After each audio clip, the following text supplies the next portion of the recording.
The questions worked its way around the internet a couple of times, getting asked on Status Change, Reddit, and various other down-the discussion boards on multiple occasions.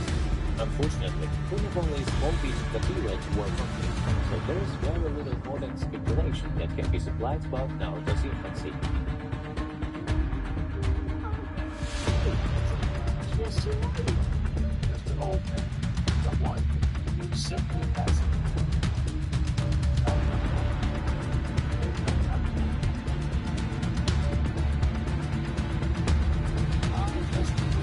also young, unlike me. There might be someone among you who will take the name of Hokage. It's clear that once he was old enough to live on his own, Sarutobi simply provided finances for Naruto to keep his own place. We get a good scene in episode 257 of Shippuden, where Hiruzen shows up at the young Naruto's place, giving him enough money to cover the month's expenses, and reminding him to spend it wisely before walking out the door. So it seems Naruto was entrusted from an early age to live alone, and didn't budget for himself as best he knew how. Which is also why he got cheated on nearly every financial transaction, and why he loved ramen so much. The ramen guy didn't cheat him, but I digress. As to when he was younger than that, it's presumed by most that Hiruzen lived with him. Even Naruto was entrusted to Hiruzen at Minato's death, and as a Jinchuriki would have been a potential target for kidnapping, much like Hinata. It would make sense if he was a ward of Hiruzen up until he was 3 or so, and could be trusted not to do something hazardous to his own life. On the other hand, no, even Hiruzen himself seems to have much of a connection with him until they interact with him at a much older age. It seems unlikely that Hiruzen pushed the responsibility Minato needed to him to anyone else, and Naruto was not part of the orphanage, the Tyakushima, which likely didn't exist anymore by his birth, given the time frame of its events. It also seems unlikely that the active Hokage had time to supervise the new the aftermath of the European attack.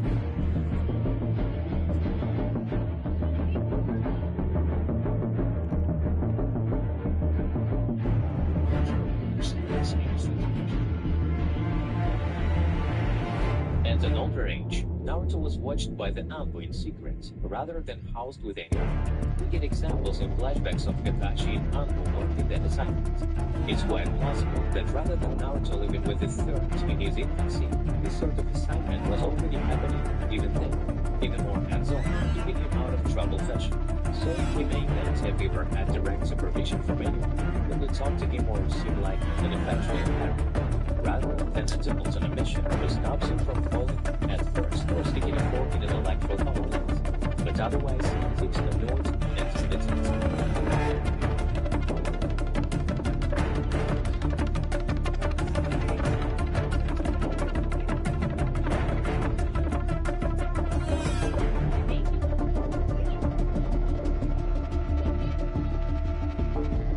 The series just hasn't given enough material to save the show either way.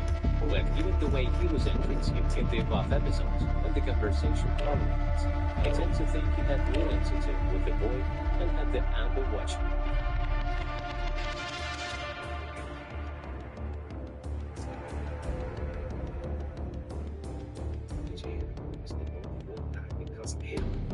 Not necessarily being with him since infant years besides of 9/10s. There's a few candidates. Teuchi, he occasionally gave Naruto free ramen and welcomed him as company when Naruto first appeared near his shop and was about to walk away when he saw him. Except that Naruto, for who he was and taught him the meaning of friendship, love, and bonds. I'm a strong believer that Iruka Sensei took care of Naruto when he was young, not just as his teacher, and before Naruto and Hinata wedding, episode 500. Naruto asks Iruka if he could show up as his father figure. Do you think that you might be willing to take on the role of my father at the wedding?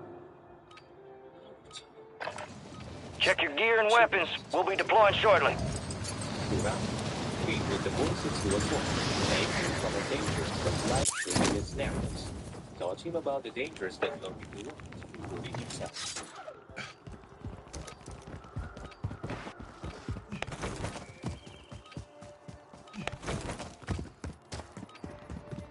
I mean, Enemy soldier incoming. Tu corazón, que no merezco tu perdón. Of someone else wake up. With The fuck out, bro. The lag. Naruto and Sasuke had nice places. Naruto just needed food, and assuming Sasuke didn't get left with a ton of event, I'd say he was in. Playtime's over. Stand by for deployment to the war zone. Safe and in good living conditions for all friends. Let's get that bird spinning. Finish up. We're airborne in 3. There you are. We got the green light. You're going to the war zone. Grab your gear and shoot. You're up in 3. Rules of engagement are simple. Weapons free on all threats.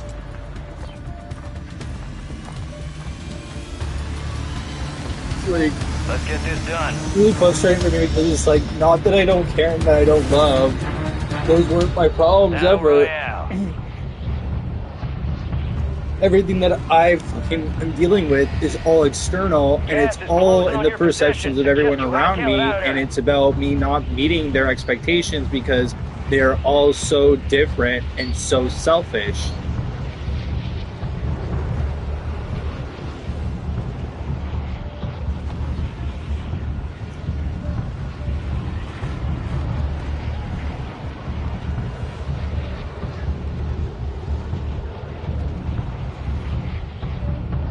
Like, what's really frustrating to me is there's already kids that are born without a mother and a father that have nothing and nobody in this world, and no one cares about those children.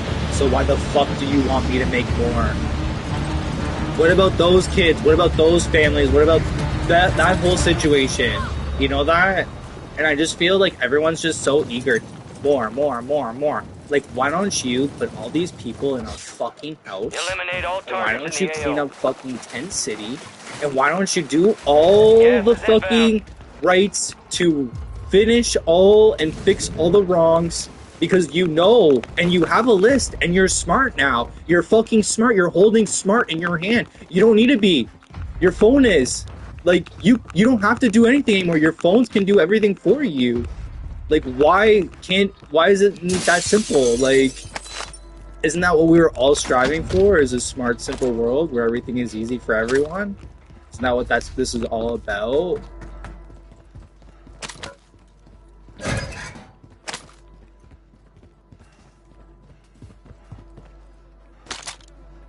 The only way to get live premiere VFAX is through those and upsets now in crystal clear 4K UHD. Start watching at FuboTV.com.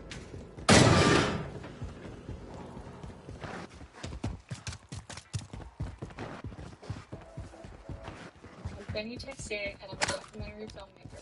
The little things can make a big difference in the flow of your story. Refining your edits can really take your projects to the next level.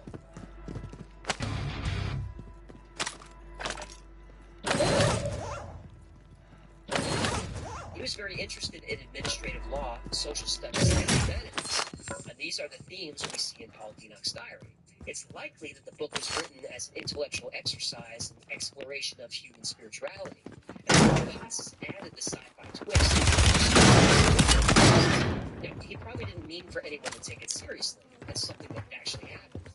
But there's no way to know for sure. I mean, this is the age of the internet. And if you write a story about a time-traveling coma patient, certainly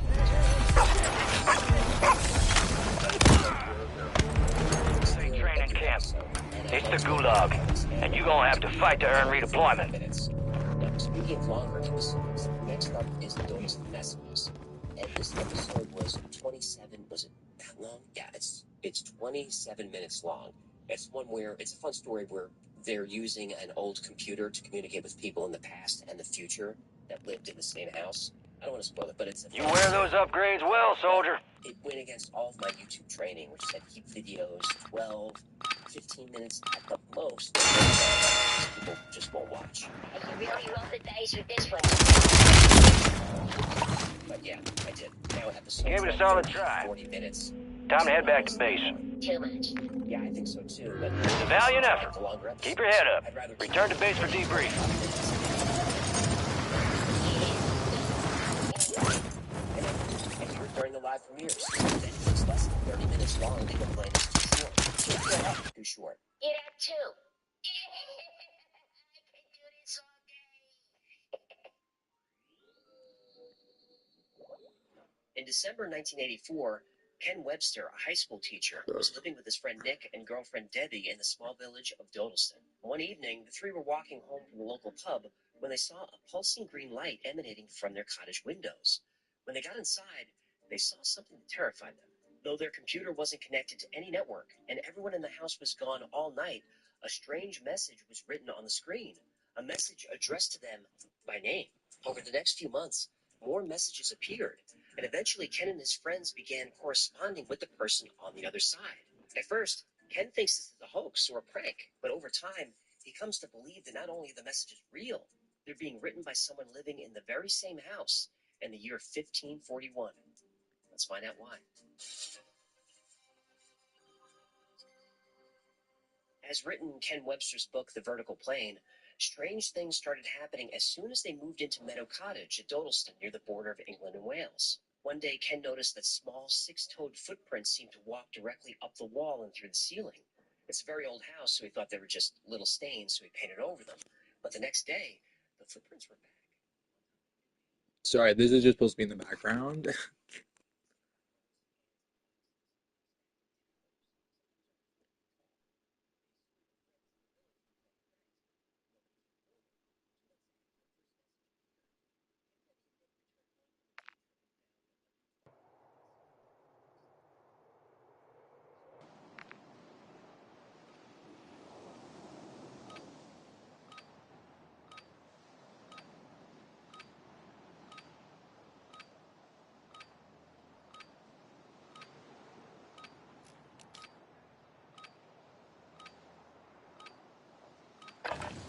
We're headed to the war zone. Get geared up and stand by.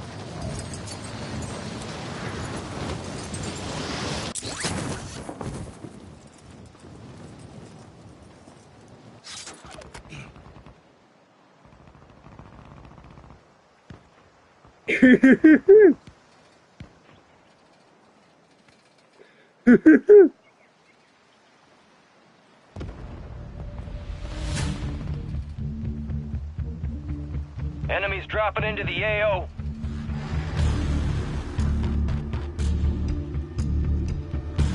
All stations, this is Shadow 01. Deployment to the war zone has been authorized.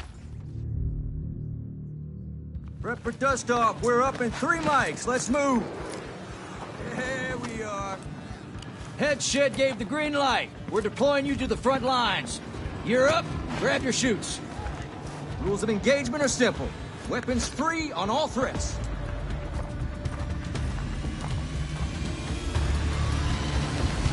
I'll see you on the other side.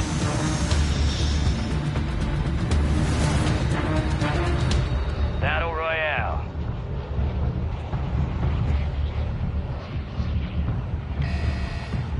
Be advised, gas is closing in. Proceed to the safe zone.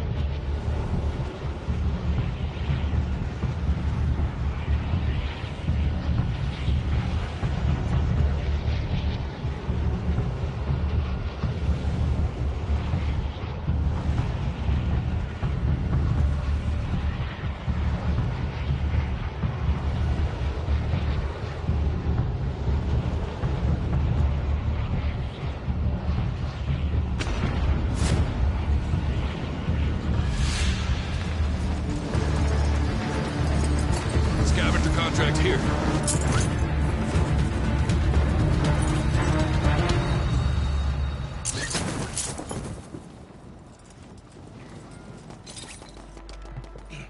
Targets are up. Go take them down. Secure the supply boxes. Locations are marked on your TAC map. Gas is moving.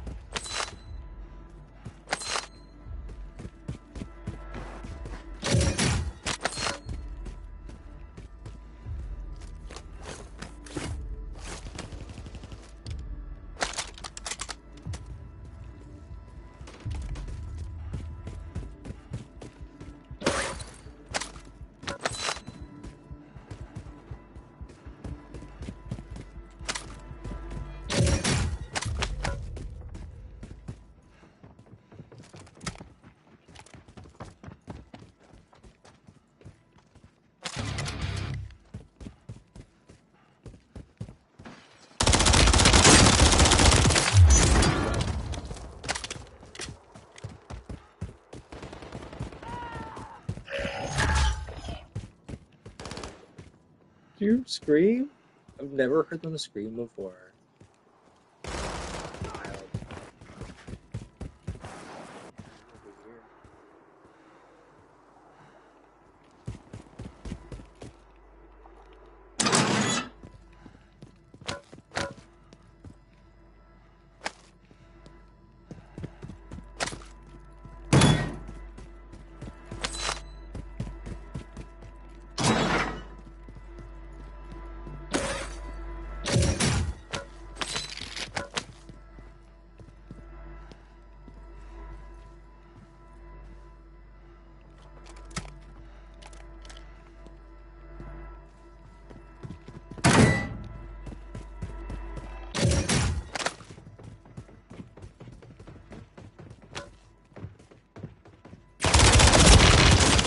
Fuck.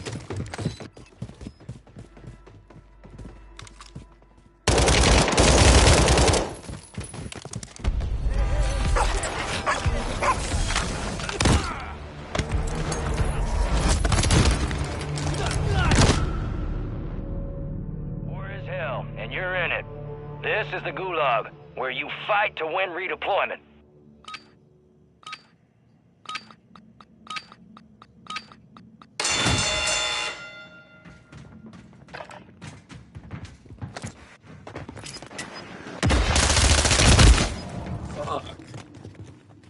Your fight's over, soldier. Return to base. They hit us hard that time. Let's regroup and get back up there, yeah?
Is the least attractive photo.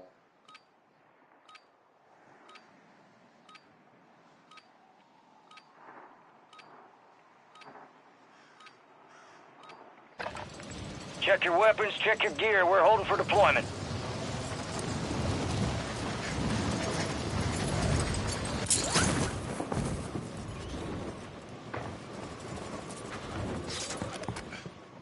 Enemies are dropping into the area. Watch the skies. You know what? I feel like I'm entitled to this film. That. I feel like I want to go home. I want to pitch. Like,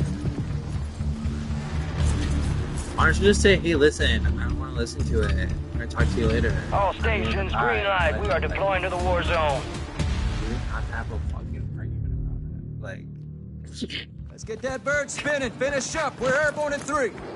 also, too, when you ask me questions about my day, you're opening it up. Like, why would you even ask me? Like, why don't we just talk about your fucking day? Why don't we do that? Why don't we talk about that now? I can listen. I'm a listener. I'm a fucking listener. Let me tell you. But when you start opening up my fucking shit, why don't you just shut up and fucking listen to it then? Why would you open my shit, not listen to my fucking shit? Like, why don't you just fucking listen? Listen to my shit. If you want to listen, listen to it. If you don't want to listen to it, then don't even fucking, this is what you don't say if you don't want to listen to the shit. It's just don't fucking open the shit up. Like, if you open the shit up, you've opened the shit. Why even try to stop now? Why? That's the end of the randomness. Okay, they're gonna be fucking wild in this one. I want to come in first. I did it once. I can do it again. I don't care if I have to wake up at fucking 4 a.m., 3 a.m., 2 a.m. I'm gonna fucking get this shit. I'm gonna get this shit. I'm gonna get this shit. I'm gonna get it. Primary objective is to eliminate all Oh! Fucking hell!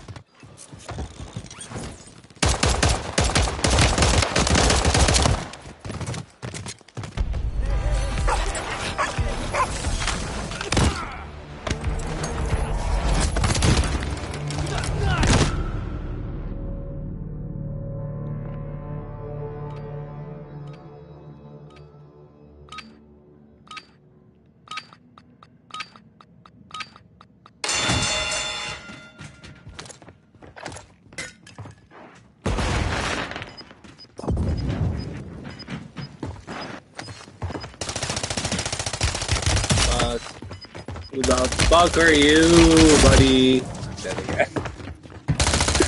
Oh shit! These are warm-ups. This is all warm-ups. The enemy took that one, but we'll get him back. All this is just my warm-up.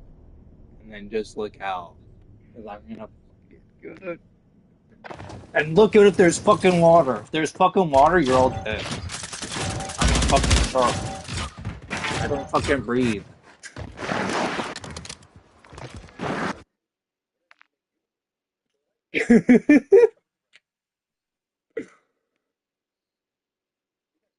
Except in Call of Duty, I'm not a huge fan of the water in Call of Duty. I will do the water in Call of Duty, but it is not my favorite just because of the gun switch shit.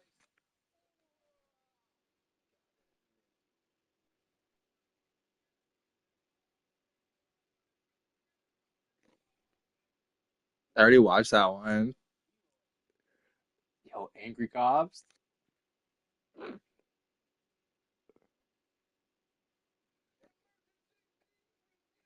I already watched this one too. Yo, put on some new stuff. What is this about? You know, I wish you would talk more about like current stuff.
Use this time for some target practice. Real thing's coming soon.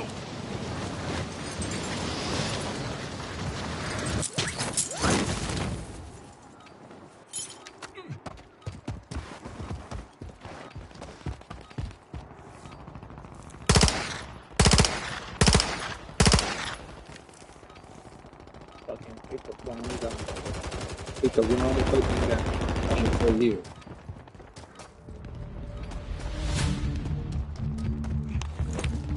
Enemy soldier incoming.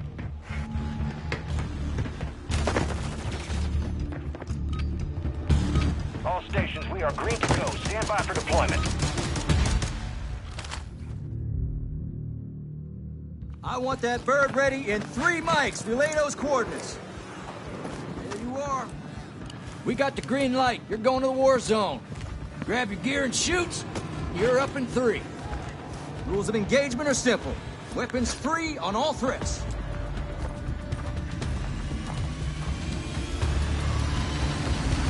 Let's get this done.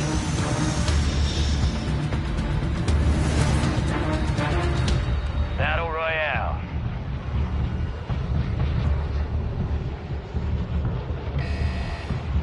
You got gas closing in fast. Unass yourself to the safe zone. Strongholds located. Targets are marked on your TAC map. Oh.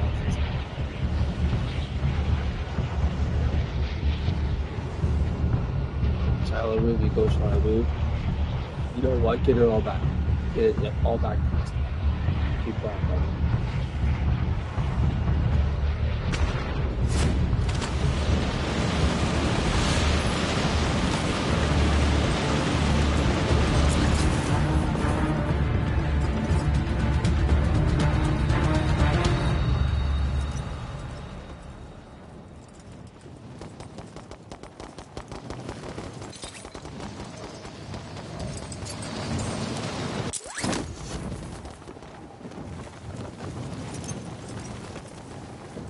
You know what? I love those like games like where you start off like, you know, strong down the enemy. Just, like at the same time, like, right?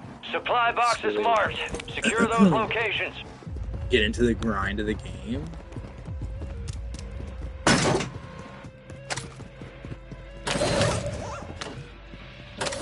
Rely about gas.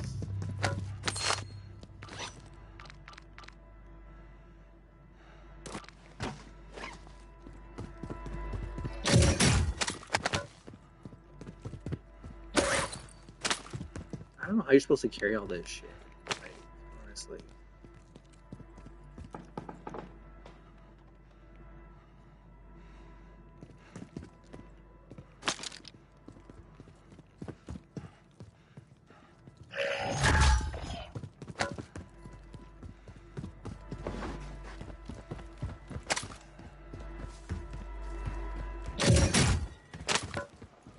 Enemies are dropping into the area. Watch the skies.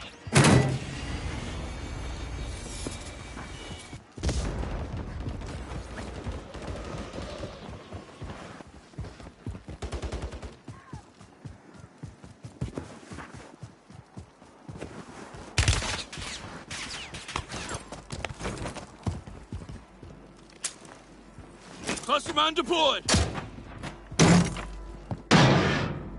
Ooh, girl. I don't know why I went in there.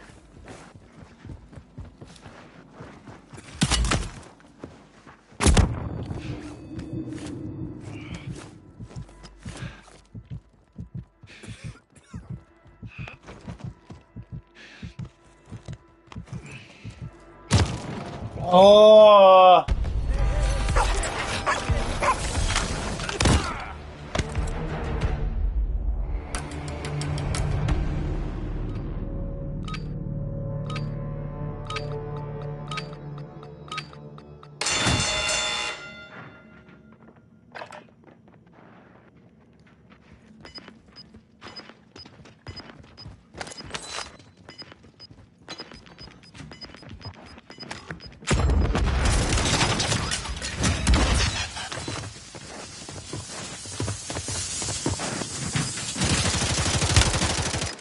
Oh, shit!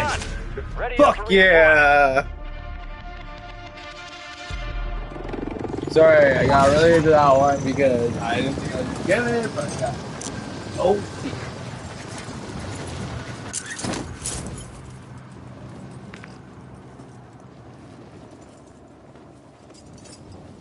Scavenger contract here.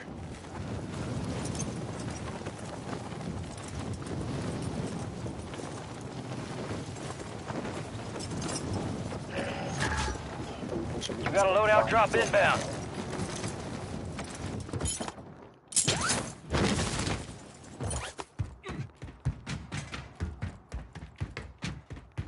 Gas is closing in. Relocating the safe zone.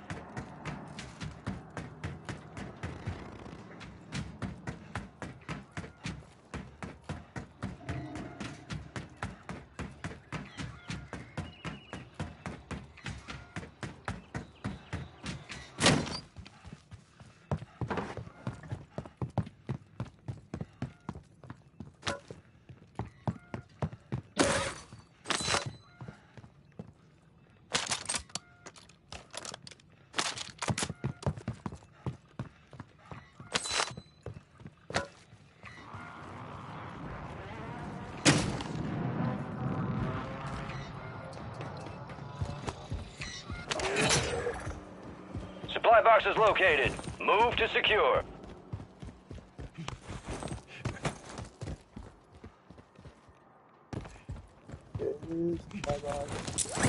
Gas is closing in.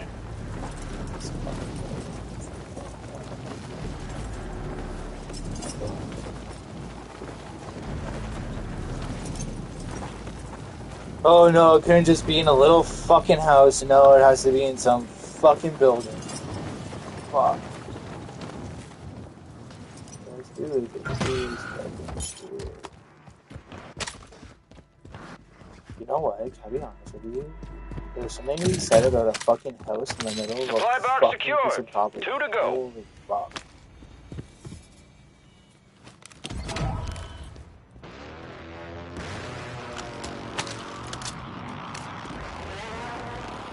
Is this a sniper?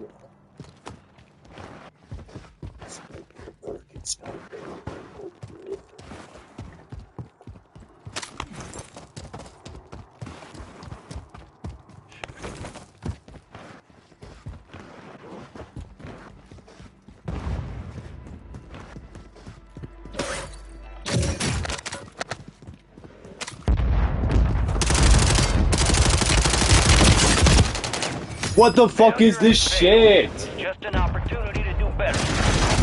Yeah, an opportunity to do better. You go fuck yourself. That could have been bad. Oh, he had a good gun. He had a good gun. He had a good gun. That's what it was. I